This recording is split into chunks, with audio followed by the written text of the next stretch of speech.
서울 동작구의 오래된 아파트 단지. 외벽 페인트는 군데군데 벗겨졌고 엘리베이터는 두 번에 한 번 멈췄다. 건물 벽에는 오래된 전단지들이 덕지덕지 붙어 있었고 바람이 불면 커다란 소리로 날개를 펄럭였다. 오전 6시 32분. 정확히 같은 시간에 알람 없이 눈을 뜬 사람, 78세의 오인자였다.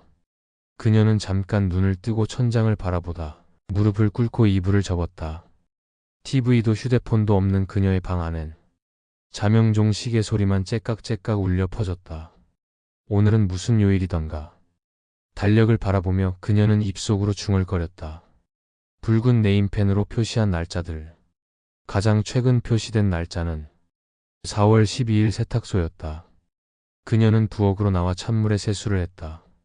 얼굴을 닦고 나서 그대로 식탁에 앉았다. 작은 반찬통 하나, 찬밥 한 공기, 그리고 김 한 장. 혼자 먹는 건 그래도 맛은 봐야지. 그녀는 수저를 들고 오래된 라디오를 켰다. 라디오는 며칠째 같은 아침 방송을 틀어주고 있었다. 오늘도 함께하는 따뜻한 이야기, 김보라의 감성 라디오입니다. DJ의 목소리는 밝았고 그 안에선 누군가의 사연이 흘러나왔다. 서울 금천구의 이선자님, 남편 돌아가신 지 10년 만에 혼자 처음 제주도 다녀오셨대요. 보라씨, 저 아직 살아있더라고요. 라는 말에 저도 울컥했답니다. 그 말을 들으며 오인자는 숟가락을 들던 손을 잠시 멈췄다. 그래, 그런 사람도 있구나. 그녀는 잠깐 웃었지만 그 웃음은 금세 식었다. 오전 8시. 아파트 복도를 걷는 그녀의 발소리는 아주 조용했다. 왼손엔 작은 손수레, 오른손엔 봉투 하나. 그 안에는 2달 전 맡긴 외투 수선 확인서가 들어 있었다. 세탁소는 단지 입구에 있었다. 몇 년째 장사를 하는 곳이지만 요즘은 문 닫는 날이 더 많아졌다. 문을 두드려도 대답이 없자 그녀는 돌아섰다. 또 안 여셨네. 작게 중얼거린 그녀는 다시 집으로 향했다. 가던 길에 고양이 밥그릇이 보였고 거기에 물이 마른 걸 본 그녀는 자기 손수레에서 작은 생수병을 꺼내 조심스럽게 부었다. 밥은 누가 챙겼나 모르겠네. 집으로 돌아오자 그녀는 작은 메모장을 꺼냈다. 냉장고 옆에 붙여놓은 그것은 달력도 일기장도 유언장도 아닌 그녀의 대화 상대였다. 2025.04 13 오늘도 라디오는 좋았음. 세탁소 또 안 열었음. 다음 주에 다시 가보기. 고양이 물 챙김. 나 아직 괜찮음. 그녀는 나 아직 괜찮음이라는 문장을 한 번 더 보다가 작게 웃었다. 그 웃음에는 누군가 봐줬으면 하는 작은 바람이 실려 있었다. 오후가 되자 햇빛이 거실까지 길게 들어왔다. 그녀는 오래된 안마의자에 앉아 창밖을 바라봤다. 초등학생 둘이 뛰어가고 그 뒤를 따라 엄마가 자전거를 끌며 웃고 있었다. 그녀는 한참 그 풍경을 바라보다 작게 중얼거렸다. 난 언제 저런 풍경이었더라. 그러곤 눈을 감았다. 소파에 기대 앉은 채 무릎 담요를 덮고 조용히, 아주 조용히 하루의 절반을 흘려보냈다. 그리고 다시 저녁. 냉장고에 붙은 메모장에 오늘 날짜가 적혔다. 2025.04 13 하루 무탈. 세탁소 여전히 닫힘. 내일은 라디오에 사연 보낼까? 보라 씨는 착한 사람 같음. 그녀는 라디오를 켠 채 불을 끄고 침대에 누웠다. 눈을 감으며 귓가에 흐르는 음악을 들었다. 언젠가 당신에게도 누군가의 이야기가 닿기를 바랍니다. 당신은 혼자가 아닙니다. 그러나 그 말을 들으며 잠드는 오인자에게는 정말 오래도록 누구의 손길도 닿지 않았다. 그녀는 그렇게 익숙한 하루의 끝을 맞이했다. 월요일 아침. 라디오는 여느 때처럼 정오의 음악과 사연을 틀고 있었다. 창문은 열려 있었고 라디오 소리가 아파트 외벽을 따라 퍼졌다. 여러분, 오늘도 봄처럼 따뜻한 이야기 전해드릴게요. 인천의 송미자님, 이런 글 보내주셨어요. 안녕하세요, 보라씨. 남편 먼저 보내고 아들은 외국에 나가 있고 이제는 저 혼자입니다. 그래도 혼자라는 말이 꼭 슬프지만은 않더군요. 아직 저는 저를 위해 밥을 차리고 음악을 듣고 햇살을 봤습니다. 저도 살아있습니다. 정혜는 식탁 앞에 앉아 말없이 숟가락을 쥐었다. 밥 한 술도 뜨지 않은 채 그 문장을 되새겼다. 저도 살아있습니다. 그 문장이 유독 마음에 박혔다. 그녀는 아침 식사를 마치고 부엌 찬장에서 오래된 편지지를 꺼냈다. 묵은 엽서 다발 봉투 몇 개, 그리고 볼펜 하나. 보낼 수 있을진 모르겠지만 정혜는 책상 앞에 앉아 천천히 펜을 들었다. 김보라 TJ님께 안녕하세요. 저는 서울 동작구 아파트에 사는 78세 5인자입니다. 아침마다 보라씨 방송을 듣고 있습니다. 문장이 더 이상 떠오르지 않았다. 손이 멈췄고 가슴은 조금 떨렸다. 사실 처음 써보는 편지입니다. 저는 가족이 없습니다. 남편은 20년 전에 먼저 갔고 아이는 낳지 못했습니다. 지금은 조용히 혼자 삽니다. 이게 너무 무거운 말일까? 그녀는 한참을 멈췄다. 그런데 오늘 방송 들으면서 용기가 났습니다. 저도 하루하루 잘 살아내고 있다고 말하고 싶어졌어요. 혼자라는 게 꼭 슬픈 건 아니라는 말 맞는 것 같습니다. 그녀는 편지를 접으며 작게 웃었다. 내가 이런 걸 쓰게 될 줄이야. 정혜는 아파트 근처 우체통을 찾아 편지를 들고 나섰다. 길 위에 벚꽃잎이 흐드러지게 떨어져 있었다. 사람들은 모두 어딘가 바쁘게 걸어가고 있었고 그 가운데서 5인자만이 느리게 한 손에 봉투를 쥔 채 걸었다. 우체통 앞에 섰을 때 그녀는 잠시 멈춰섰다. 진짜 보내는 거야? 봉투를 들어 우체통 입구에 넣었다. 그러곤 툭 편지가 빨려 들어가는 소리에 작은 안도감이 찾아왔다. 잘 가렴. 집으로 돌아와 냉장고 옆 메모장에 썼다. 2025.04 14 오늘 사연 보냄. 읽히진 않더라도 괜찮음. 나도 썼다는 게 중요함. 나도 살아있습니다. 그녀는 마지막 문장을 한 번 더 또박또박 적었다. 나도 살아있습니다. 다음 날 아침 정혜는 전보다 조금 더 일찍 일어났다. 라디오를 켜기 전부터 속이 두근거렸다. 설마 오늘? 하지만 그날은 다른 사람들의 사연이 나왔다. 다음 날도 그 다음 날도 역시 마찬가지였다. 그녀는 며칠 동안 조금 조용해졌다. 하지만 편지 쓴 걸 후회하진 않았다. 5일째 되던 날 아침 라디오를 켜자 낯익은 이름이 들렸다. 오늘은 서울 동작구의 5인자님 사연으로 시작합니다. 순간 정혜의 숨이 턱 멎었다. 사연이 짧아 일부를 소개합니다. 저도 하루하루 잘 살아내고 있다고 말하고 싶어졌어요. 혼자라는 게 꼭 슬픈 건 아니라는 말 맞는 것 같습니다. 5인자님, 당신의 사연이 참 따뜻했습니다. 우리 살아있는 모두가 당신처럼 용기 내길 바랄게요. 그녀는 라디오 앞에서 그 말을 그대로 들었다. 눈물은 조용히 흘렀고 수건으로도 닦지 않았다. 그냥 그렇게 음악과 DJ의 말 사이에 살아있음을 느꼈다. 그리고 오늘의 메모장은 이렇게 끝났다. 2025.04 18 사연 나옴. 라디오에서 내 이름이 나옴. 이름 불리는 게 이렇게 따뜻할 줄이야. 살아있다 정말. 그녀는 오늘도 냉장고에 붙인 그 메모를 바라보며 웃었다. 그 웃음은 어제보다 조금 더 오래갔다. 서울 동작구의 초봄은 늘 그렇게 무심히 변했다. 며칠 전까지 햇살이 따사로웠던 길목에 오늘은 갑작스럽게 비가 흩뿌렸다. 윤정혜는 라디오를 켜놓은 채 창밖을 바라보고 있었다. 익숙한 오전 10시의 노래, 익숙한 차 소리. 하지만 그날은 다른 소리가 섞여 들어왔다. 멀리서 들려오는 구급차 사이렌 소리. 처음엔 스쳐 지나가는가 싶었지만 그 소리는 이내 단지 안으로 들어왔고 그녀의 아파트 바로 아래에서 멈췄다. 호기심 반, 걱정 반으로 정혜는 느린 걸음으로 폭도 끝 창문에 다가갔다. 거기엔 사람들이 모여 있었다. 그리고 그들 가운데 누군가 이야기했다. 밑에 102호 할아버지. 어제부터 안 보인다고 했잖아요. 오늘 아침에 관리소장이 문 열고 들어갔더니 그 말에 누구도 끝을 맺지 않았지만 정혜는 눈빛만으로도 모든 걸 알 수 있었다. 그녀는 조용히 창문을 닫았다. 집에 돌아와 앉은 그녀는 이상한 숨막힘을 느꼈다. 갑자기 집안 공기가 무거워졌다. 102호 그분. 지난주 엘리베이터에서 한번 마주쳤었지. 신문도 직접 가지러 나오셨는데 그녀는 TV를 켜지 않았다. 라디오도 껐다. 그리고 조용한 거실에 앉아 자신의 손등을 가만히 바라보았다.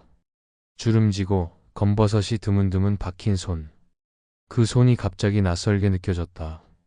그날 오후 관리소장이 일일이 방문벨을 눌러 혼자 계신 분들 생존 확인합니다 라는 메모지를 하나씩 문 앞에 붙이고 다녔다. 정혜의 문에도 작은 스티커 하나가 붙었다. 구청 안전복지팀 독거노인 건강 확인 대상. 그 문구는 낙인처럼 느껴졌다. 그녀는 그걸 떼지 않았다. 대신 조용히 들여다봤다. 이걸 붙여놔야 누가 알기라도 하겠지. 그날 밤 정혜는 식사 후 오랜만에 라디오를 다시 켰다. 방송에서는 우울증 극복 사연이 흘러나오고 있었다. 어떤 청취자가 말했다. 할머니 혼자 지내시는 걸 보고 도움을 드리고 싶었어요. 가끔 말도 걸고 간식도 나눠드렸더니 할머니가 웃으셨어요. 그날 그 웃음 아직도 잊지 못합니다. 정혜는 그 말을 들으며 혼잣말처럼 중얼거렸다. 난 누구한테 그런 웃음 줘본 적 있었나. 밤이 깊었고 그녀는 냉장고 옆 메모장 앞에 앉았다. 오늘도 또박또박 적었다. 2025.04 19-102호 어르신 돌아가심. 사람들은 놀라고 떠들지만 며칠 있으면 잊힐지도. 문 앞 스티커 붙음. 그게 나를 살릴 수 있을까? 그리고 마지막 줄에 작은 글씨로 써내려갔다. 어쩌면 나도 잊혀질까봐 그게 제일 무섭다. 다음 날 누군가 문을 두드렸다. 정혜는 문틈으로 낯선 얼굴을 봤다. 구청 복지사였다. 윤정혜 어르신 맞으시죠? 최근에 구청에서 안부 확인 대상 되셨습니다. 혹시 불편하신 건 없으신가요? 정혜는 한 박자 늦게 대답했다. 괜찮아요. 아직 괜찮습니다. 복지사는 체크리스트 몇 개를 확인하고 물과 비상식량이 든 작은 상자를 놓고 돌아갔다. 정혜는 상자를 한참 바라보다 그걸 냉장고 위에 올려두었다. 그 상자는 조용히 쌓여가던 외로움 위에 살짝 얹힌 무게가 탔다. 그날 메모에는 이 문장이 남았다. 누군가 내 이름을 확인해줬다. 그게 이렇게 따뜻할 줄이야. 그리고 그 아래 하지만 내일도 누가 날 기억해줄까. 어느새 봄이 끝나가고 있었다. 서울의 4월 말은 꽃보다 먼지와 미세먼지가 더 많았다. 윤정혜의 창가에는 아직도 벚꽃잎이 몇 장 남아 있었지만 그조차 낡은 유리창에 눌려버린 채 말라붙어 있었다. 그날도 그녀는 여느 때처럼 6시 30분에 눈을 떴다. 하지만 이번엔 뭔가 달랐다. 불이 들어오지 않았다. 거실 전등 스위치를 눌러봐도 부엌 전기포트를 켜봐도 아무 반응이 없었다. 정전인가? 정혜는 창문 밖을 내다봤다. 근처 동들엔 불이 들어와 있었다. 엘리베이터 층수 표시도 켜져 있었고 폭도 센서 등도 멀쩡히 작동 중이었다. 그녀는 잠시 멈춰서서 자신의 집에만 불이 꺼졌다는 사실을 이해했다. 점심 무렵 그녀는 관리사무소로 내려갔다. 관리소장은 서류를 뒤적이다 말고 말했다. 아, 윤 어르신 댁 전기요금이 2달 밀려있네요. 자동이체 아니셨어요? 정혜는 작게 고개를 끄덕였다. 계좌에 잔액이 없었나 봐요. 관리소장은 미안하다는 듯 웃었다. 이번 달 것만 내시면 바로 복구됩니다. 가스도 조금 밀려 있어요. 집으로 돌아온 정혜는 지갑을 열어봤다. 10,000원 한 장, 5,000원짜리 2장. 동전 몇 개. 괜찮아. 다음 연극 모임 갈 차비는 아껴도 돼. 그녀는 다시 천천히 복도로 나왔다. 단지 앞 편의점 옆에 무인 ATM에서 통장을 넣고 잔액을 확인했다. 현재 잔액 12,280원. 12,280원 전기도 가스도 다 되는 돈일까? 그녀는 다시 고개를 숙였다. 며칠 후 정혜의 집에는 아직도 불이 들어오지 않았다.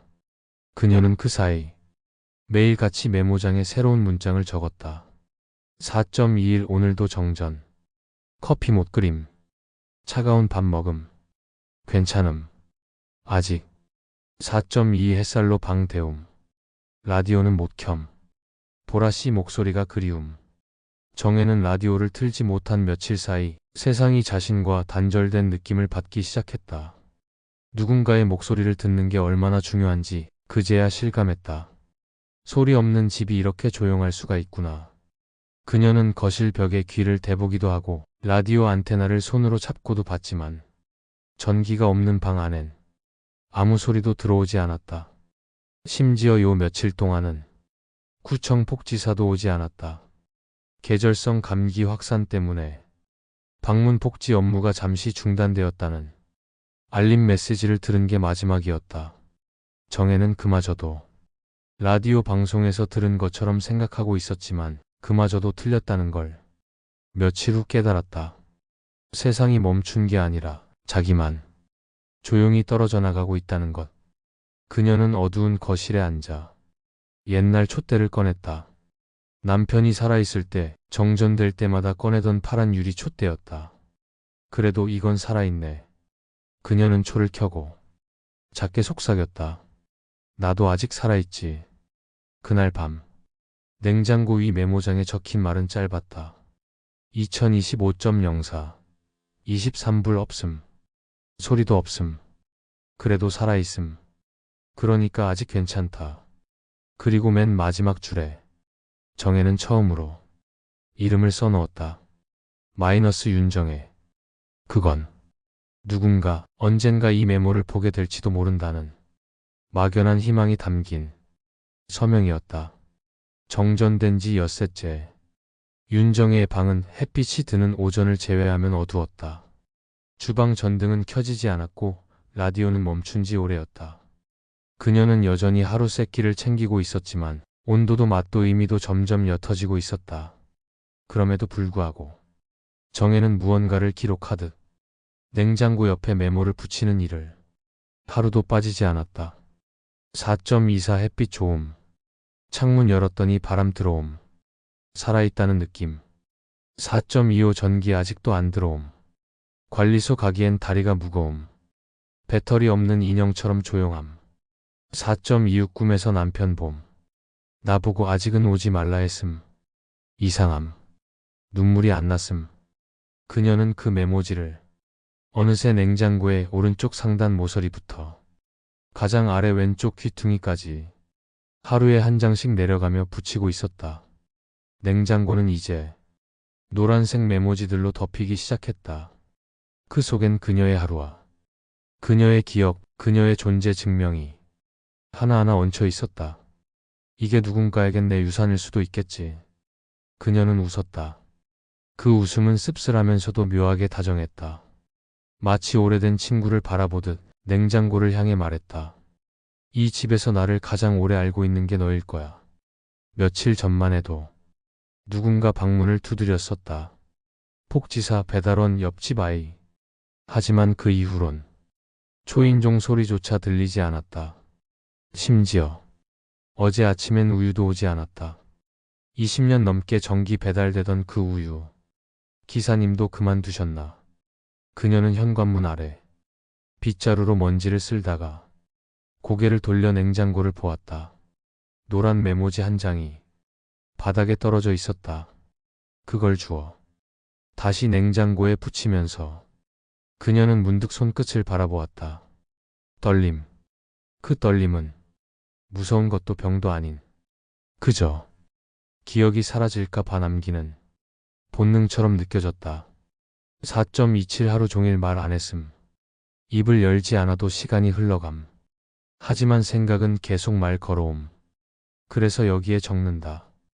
밤이 되면 방은 차가웠다. 전기가 없으니 전기장판도 꺼졌고 따뜻한 물도 나오지 않았다. 정혜는 겨울 이불을 꺼내 무릎 위에 덮었다. 고요한 방 안, 라디오도 TV도 없이 그녀는 벽시계 소리만 들으며 눈을 감았다. 하루가 지나가고 있구나. 다음 날 아침 그녀는 처음으로 길게 글을 썼다. 4.28 목소리를 잊는 중이다. 내 목소리, 남편의 목소리, 엄마가 불러주던 이름 전부 잊고 있는 중이다. 누가 나를 불러주면 다시 떠올릴 수 있을까? 그리고 맨 마지막 줄에 이렇게 덧붙였다. 아무도 부르지 않으면 그냥 잊혀질까? 냉장고에 붙은 메모는 이젠 총 17장이 되었다. 그녀는 매일 저녁 하나씩 그 메모를 들여다보며 그날 있었던 일, 그날 생각했던 말, 그날 들리지 않았던 목소리를 다시 기억하려 했었다. 냉장고는 여전히 조용히 그 메모들을 붙잡고 있었다. 정혜는 그 앞에 앉아 말없이 하루를 마무리했다. 그녀에게 세상은 이제 이 냉장고만큼의 크기였고 그 메모지 크기만큼만 남아있었다. 윤정혜의 부고는 단지 게시판 한쪽 구석에 A사 한 장으로 걸려 있었다. 그 종이는 쉽게 눈에 띄지 않았고 글씨는 작고 정돈되어 있었으며 모두가 바쁘게 지나치는 그 복도에 조용히 놓여 있었다. 205 윤정혜 어르신 2025년 5월 3일 향년 78세 장례는 무연고 공영장례로 진행됩니다. 무연고. 그 단어 하나에 사람들의 눈이 멈췄다. 아무 가족도 없으셨나 봐요. 그분 매일 아침 라디오 틀어놓고 계셨는데 단지 주민들 사이에 짧은 탄식이 퍼졌지만 그것도 오래가진 않았다. 관리소장의 보고로 구청 직원이 도착했고 그녀의 방은 조심스럽게 정리되기 시작했다. 작은 가방 하나, 검은색 장우산, 오래된 흰색 냉장고 하나. 냉장고 문에는 30장이 넘는 노란색 메모가 붙어 있었다. 누군가는 그 메모지를 떼어내 조용히 펼쳐보았다. 4.18 내 이름이 라디오에서 나왔다. 그 목소리 아직도 귀에 남아있음. 기적이 따로 없었음. 4.21 정전. 세상이 조용해짐. 그래도 오늘은 창문을 열었다. 바람이 내 안에 들어왔다. 4.25 목소리를 잊고 있음. 스스로 이름을 부르고 있음. 윤정혜 윤정혜. 그 메모들은 누군가의 하루였고 누군가의 안부였으며 누군가의 마지막이기도 했다. 그녀의 유품을 정리하던 구청 직원은 한켠에 놓인 편지 하나를 발견했다. 보라씨 고맙습니다. 당신이 내 이름을 불러준 날 나는 다시 사람 같았습니다. 지금도 아침엔 귀가 열립니다. 혼자였지만 완전히 혼자는 아니었습니다. 그 편지는 봉투에 넣지 않은 채 라디오 옆에 놓여 있었다. 마치 어느 날 누군가 와서 그걸 봐주기를 기다린 것처럼. 정혜의 시신은 서울시 무연고 장례 시스템에 따라 간단히 화장되었다. 참석자는 없었다. 사진도 영정도 없었다. 하지만 관리소장은 작은 종이꽃 한 송이를 들고 조용히 뒤에서 묵념을 올렸다. 어르신 저희가 늦었습니다. 그게 죄송하네요. 그 한마디가 그녀의 마지막을 지켜주는 단 하나의 목소리였다. 며칠 후 단지 복도에 아이 둘이 뛰어다니다 냉장고를 끌고 나오는 작업자들을 바라봤다. 엄마 저거 뭐야? 누가 살던데 치우는 거래. 어느새 그 집은 부동산 중개업소의 손에 넘어갔고 도배 완료, 즉시 입주 가능이라는 팻말이 출입문에 붙었다. 세상은 그렇게 빠르게 정리되었고 그녀가 남긴 메모들과 편지는 구청 보관 문서함에 정리되어 무연고 토거 사망 기록으로 분류되었다. 하지만 그녀의 메모지 한 장은 누군가 복사해 익명의 SNS 계정에 올렸다. 냉장고에 붙은 삶의 기록. 혼자였지만 자신의 이름을 끝까지 기억한 사람의 이야기. 그 게시물은 알고리즘을 타고 천천히 퍼져나갔다.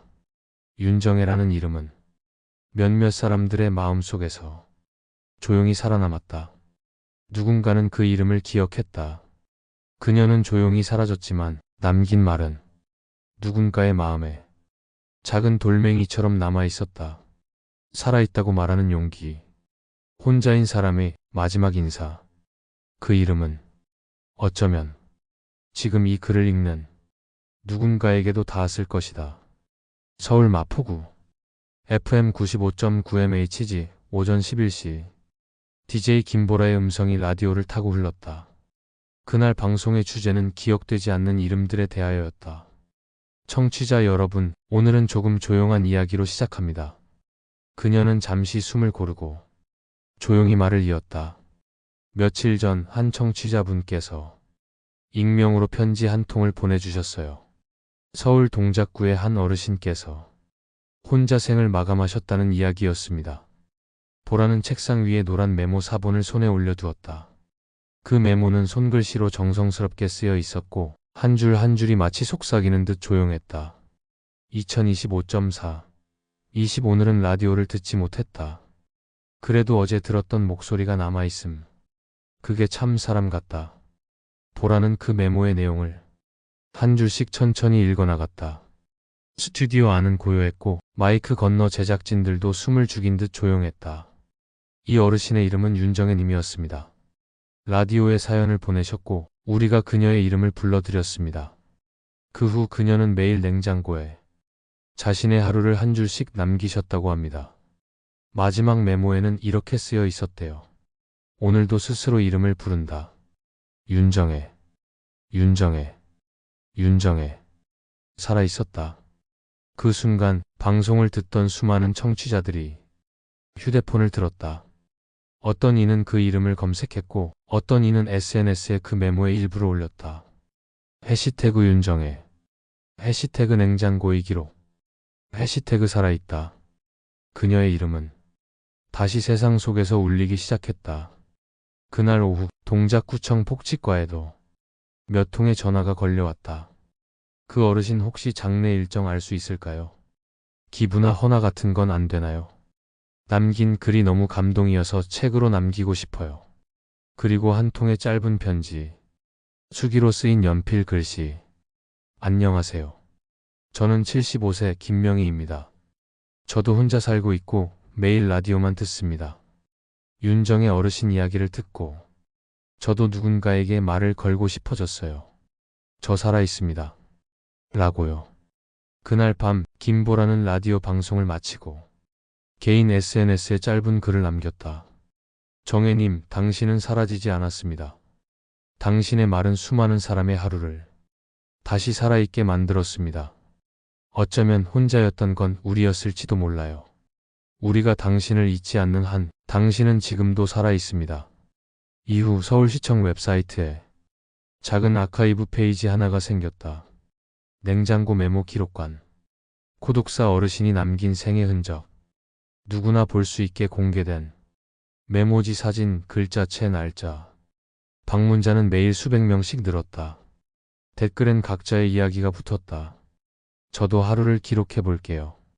이름을 부른다는 건 살아있다는 뜻이네요. 정혜 어르신 안녕하세요. 처음 뵙습니다. 고맙습니다. 윤정혜의 마지막 흔적은 냉장고 위의 메모였지만 그 메모는 수많은 사람의 냉장고와 거실 벽으로 옮겨졌다. 누군가는 그 문장을 따라 적었고 누군가는 노란 메모지를 사서 하루를 기록하기 시작했다. 나도 오늘 살아있었다. 그 한 문장이 누군가의 삶을 붙잡고 있었다. 서울의 어딘가 다른 어르신의 조용한 방에서 누군가 라디오를 켰다. 그리고 조용히 자신의 이름을 불렀다. 김말순 살아있다. 이야기는 그렇게 잔잔하게 다른 사람의 하루로 번져갔다. 누군가를 기억한다는 건 그를 잃지 않았다는 증거였다. 5월 첫째 주 어린이날 전날. 단지는 오랜만에 소란스러웠다. 근처 초등학교에서 소풍을 가는 날인지 아이들의 웃음소리와 엄마들의 분주한 목소리가 폭도와 놀이터에 울려 퍼졌다. 관리소장인 박 씨는 이틀째 분리수거를 정리하다 말고 고개를 갸웃거렸다. 205 요즘 나오시는 거 못 본 것 같네. 그는 평소에 자주 지나가며 창문으로 손을 흔들던 윤정의 어르신이 한동안 모습을 드러내지 않았다는 걸 그제야 눈치챘다. 그 집이 정전됐다고 신고도 있었는데 관리소 박 소장은 단지 내 방문 복지 체크 명단을 꺼냈다. 거기엔 윤정의 이름이 있었고 확인란은 보류로 체크되어 있었다. 연락도 안 되고 관리비도 안 들어왔네. 그는 고개를 들어 엘리베이터 쪽을 바라봤다. 잠시 후 그는 작은 경비 아저씨와 함께 205호로 올라갔다. 문 앞에 도착한 두 사람은 노크를 3번 했다. 윤 어르신 계세요? 관리소입니다. 아무 대답도 없었다. 초인종을 눌렀지만 불빛조차 켜지지 않았다. 경비 아저씨가 작은 숨을 들이켰다. 박 소장님 냄새가 좀. 그 말에 두 사람은 서로 눈을 마주 보았고 잠시 말이 없었다. 박 소장은 조심스럽게 공용 열쇠를 꺼냈다. 들어갑니다. 실례하겠습니다. 문이 열리는 소리와 동시에 작은 먼지 입자들이 조용히 흩날렸다. 불 꺼진 거실, 닫힌 커튼, 그리고 조용히 안마의자에 기대 앉아있는 한 사람. 윤정혜는 담요를 덮은 채 마치 잠든 듯 앉아 있었다. 어르신? 박 소장이 천천히 다가가 어깨에 손을 얹었다. 차가웠다. 그녀는 그 자리에 이미 오래 있었다. 전기는 끊긴 지 2주, 라디오도 냉장고도 심지어 세상도 그녀에게선 멈춘 지 오래였다. 냉장고에는 노란 메모지 수십 장이 붙어 있었다. 날짜가 적힌 마지막 메모. 5.01 오늘은 어버이날 준비 방송함. 엄마가 보고 싶다. 내가 엄마였으면 내게 전화했을까? 그래도 오늘도 괜찮다. 괜찮다. 괜찮다. 괜찮다. 그 문장은 마지막 줄에서 먹이 점점 연해지다. 끝내 흐릿하게 사라져 있었다. 관리소장은 조용히 숨을 삼켰다. 경비 아저씨는 모자를 벗었다. 이 어르신 메모를 붙여두셨네요. 박 소장은 냉장고 앞에 쪼그려 앉아 그 메모지들을 바라봤다. 그리고 마지막 한 장을 조심스럽게 떼어냈다. 5.0이 아무도 부르지 않아도 괜찮다. 오늘도 스스로 이름을 부른다. 윤정혜, 윤정혜, 윤정혜. 살아있었다. 그녀는 자신을 마지막까지 불러주고 있었다. 조용한 단지, 차가운 안마의자에 기대 앉은 그녀는 이름이 적힌 메모 한 장으로 자신의 존재를 남겼다. 누군가 알아주기를 바랐고 그것이 비록 너무 늦은 발견일지라도 그 기록은 분명히 남아 있었다. 다음 날 단지 게시판에 작은 부고가 붙었다. 205 윤정의 어르신. 2025년 5월 3일 영면. 조용히 홀로 떠나셨습니다. 누군가는 그 종이 앞에 서서 잠깐 고개를 숙였다. 누군가는 그 이름을 기억했다. 그리고 누군가는 그 메모를, 그 조각들을 카메라에 담았다.